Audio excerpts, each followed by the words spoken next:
Good morning guys. এটা আমার 20 নম্বর round চলছে। ভেবেছিলাম 15 মিনিট ছুটবো, কিন্তু 25 মিনিটের উপরে হতে যায়। তোমাদেরকে টাইমার দেখাচ্ছি। টাইমার লাগিয়ে আমি ছুটছি, তো প্রায় 26 মিনিটের উপরে ছোটা দৌড়া হয়ে গেল।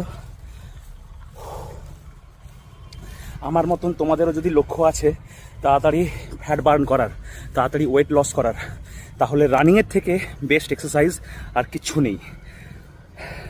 আমি যখন প্রথম শুরু করেছিলাম এই মাঠ প্রায় 200 থেকে 250 মিটারের কাছাকাছি হবে, 200 মিটারের থেকে বেশি।